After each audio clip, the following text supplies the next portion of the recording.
ஆறாம் வகுப்பு இலக்கண பகுதியில் முதல் எழுத்தும் சார்பெழுத்தும் தொடர்புடைய வினாவிடைகளை பார்க்கலாம்.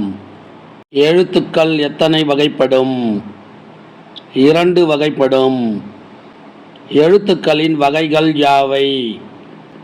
முதல் எழுத்துக்கள், சார்பெழுத்துக்கள். முதல் எழுத்துக்கள் மொத்தம் எத்தனை? 30 எழுத்துக்கள். முதல் எழுத்துக்கள் யாவை? உயிரெழுத்துக்கள் 12, மெய்யெழுத்துக்கள் 18 ஆகிய 30 எழுத்துக்கள் முதல் எழுத்துக்கள் ஆகும்.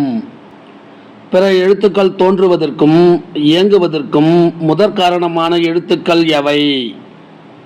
முதல் எழுத்துக்கள். முதல் எழுத்துக்களை சார்ந்து வரும் எழுத்துக்கள் எவ்வாறு அழைக்கப்படுகிறது? சார்பு எழுத்துக்கள் என்று அழைக்கப்படுகிறது. சார்பெழுத்துக்கள் மொத்தம் எத்தனை வகைப்படும்? 10 வகைப்படும். சார்பு எழுத்துக்கள் யாவை?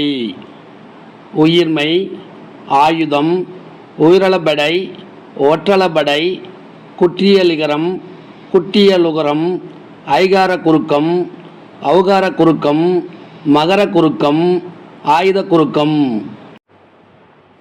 மெய்யெழுத்துக்களும் உயிரெழுத்துக்களும் ஒன்றுடன் ஒன்று சேர்வதால் தோன்றும் எழுத்துக்கள் எவை? உயிர்மெய். எந்த எழுத்தின் ஒலி வடிவம் மெய்யும் உயிரும் சேர்ந்ததாக இருக்கும்? உயிர்மெய். வரி வடிவம் மெய்யெழுத்தை ஒத்திருக்கும், ஒலிக்கும் கால அளவு உயிரெழுத்தை ஒத்திருக்கும் எழுத்துக்கள் எவை? உயிர்மெய். முதல் எழுத்துக்களை சார்ந்து வரும் சார்பெழுத்து எது? உயிர்மெய்.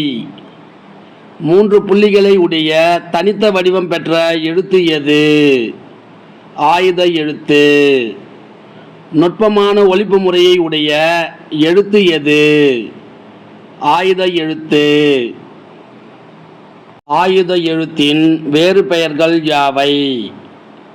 முப்புள்ளி, முப்பாற்புள்ளி, தனிநிலை, அக்கேனம். தனக்கு முன் ஒரு குறில் எழுத்தையும் தனக்கு பின் ஒரு வல்லின உயிர்மெய் எழுத்தையும் பெற்று சொல்லின் இடையில் மட்டும் வரும் எழுத்து எது? ஆயுத எழுத்து. முதல் எழுத்துக்களாகிய உயிரையும் மெய்யையும் சார்ந்து இயங்கும் சார்பெழுத்து எது? ஆயுத எழுத்து. முதல் எழுத்துக்கள் மட்டும் இடம்பெறும் ஏதேனும் ஒரு சொல்லை எழுதுக. ஆம். முதல் எழுத்துக்கள் இடம்பெறாத ஏதேனும் ஒரு சொல்லை எழுதுக. குருவி. இந்த வினாவிடை உங்களுக்கு பிடிச்சிருந்தா சின்னதாக ஒரு லைக் பண்ண மறக்காதீங்க. தேங்க்யூ.